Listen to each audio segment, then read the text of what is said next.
Our world is full of the unexplainable.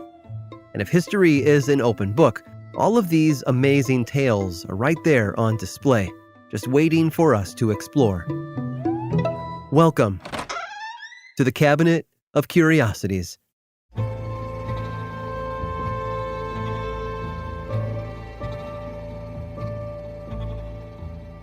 Dante Alighieri spent nearly 2 decades writing his most famous work, what we now call the Divine Comedy. I say now because for the first 2 centuries after his death, it was simply called Commedia, and the Divina was added around 1555. It's seen as the most significant work of Italian literature and is still studied by scholars and woven into popular culture today. If you've heard the phrase, the circles of hell, you have Dante to thank for that.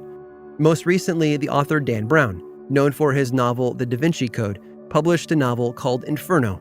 As you might imagine, Dante features heavily in the story, and it's amazing to see a work of literature still be so influential after over 500 years in print. But it almost didn't happen. As I said before, Dante spent nearly 2 decades writing his masterpiece. Everyone around him had plenty of time to learn about his project.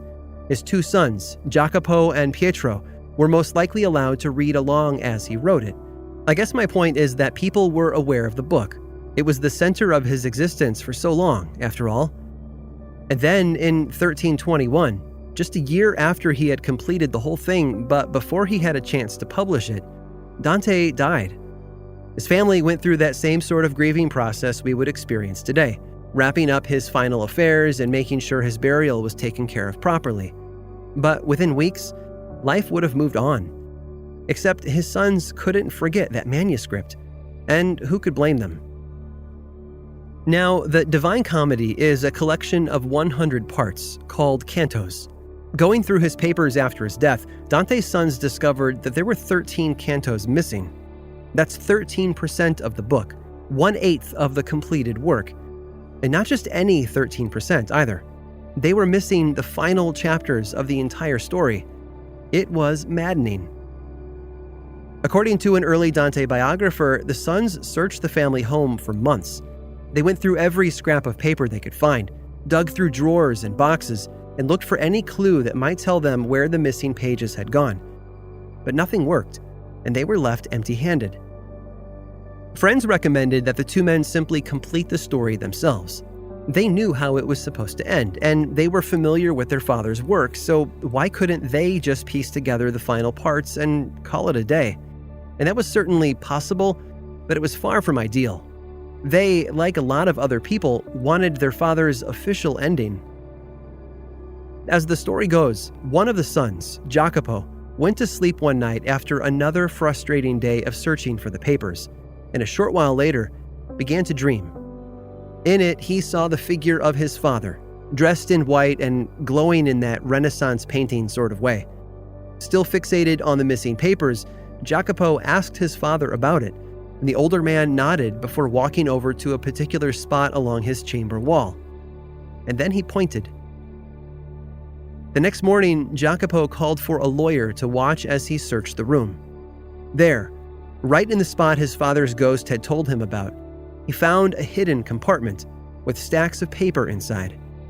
They were covered in mold and had begun to rot on the edges, but they were still legible. After reading through them for a moment, he smiled.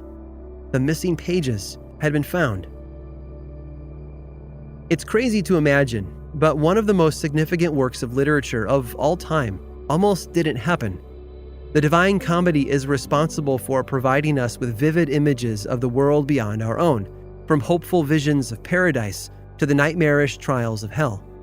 The fact that they even exist today at all feels like a random victory for Dante. For his sons, though, it was nothing short of a dream come true.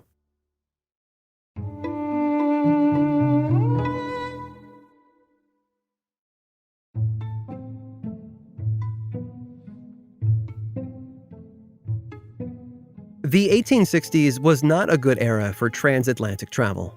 The most advanced passenger ships were steam-powered, but even with that technology, the average journey from England to America took nearly 2 weeks. That's a long time to be in the middle of the ocean, considering how often weather can change over a 2-week period. In October of 1863, 2 ships departed Liverpool on their way to America. One of them, the Africa, encountered horrible weather and reportedly sank as a result. The second ship, called the City of Limerick, wasn't doing much better either. They had been moving through rough seas and dark storms for nearly a week, and there didn't seem to be an end in sight. On board was a man named Mr. Wilmot, who was returning to the United States where his wife awaited him at home in Connecticut. Wilmot was sharing a stateroom with a friend, a man named Mr. Tate. The 2 men slept on bunks in the room, Wilmot on the bottom and Tate up above, but for at least a few days, Wilmot had barely moved from his bed due to seasickness from the choppy waves. One stormy night, though, Wilmot was sleeping in his bunk when he had the most vivid dream.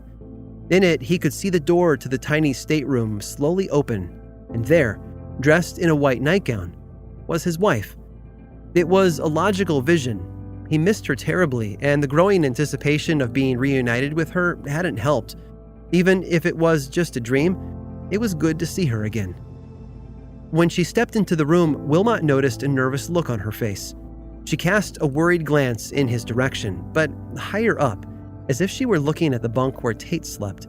Then, carefully, she crept over to Wilmot's bed, stooped down low, and kissed him. A moment later, she stood back up, slipped out of the room, and the dream was over. The next morning, Wilmot awoke to find Tate standing beside his bed, staring down at him with a frown. "You're a pretty fellow," Tate said sarcastically, "to have a lady come and visit you here." Wilmot was confused and asked his friend to explain himself. Tate went on to describe, in incredible detail, the visit of a woman in a white dressing gown who had approached the bunk and kissed Wilmot. Naturally, Wilmot was stunned. It was exactly as he had dreamt it, but that wasn't possible. How could 2 men have the same dream, let alone doing so inside the same room? This would be an amazing tale if it ended right there, but there's actually more. About a week after the shared dream, the steamship docked in New York, and Wilmot caught a train north to Connecticut. His entire family had gathered to welcome him home, and it was probably a very happy occasion. But the moment he and his wife had a second alone, she surprised him with a very unusual question. "Did you receive a visit from me a week ago?" she asked. Stunned, Wilmot nodded, but also noted that it would have been impossible. How could she have boarded his ship and found him in his quarters? Her answer was chilling. Apparently, after hearing the news of the sinking of the Africa, she had spent days suffering from deep anxiety, worried for the safety of her husband. One night, about a week before his return, she found herself still awake into the night and was so overcome with fear that she imagined visiting her husband as he traveled. She described entering the room and how she could see Tate awake in his own bed, watching her as she looked around. She described the kiss, the gentle caress, and then her silent exit. Then, as if to prove it had all really happened, she described every detail of the room, right down to the structure of the bunks the 2 men slept on. If the story of Mr. and Mrs. Wilmot is any indication, love is a powerful, mysterious force that binds us to each other. Sometimes we love someone so deeply that we can't shake the feeling that they're right there with us, even when they're far away. And perhaps there's a good reason why. I hope you've enjoyed today's guided tour of the Cabinet of Curiosities. Subscribe for free on Apple Podcasts or learn more about the show by visiting curiositiespodcast.com. This show was created by me, Aaron Mahnke, in partnership with How Stuff Works. I make another award-winning show called Lore, which is a podcast, book series, and television show, and you can learn all about it over at theworldoflore.com. And until next time, stay curious.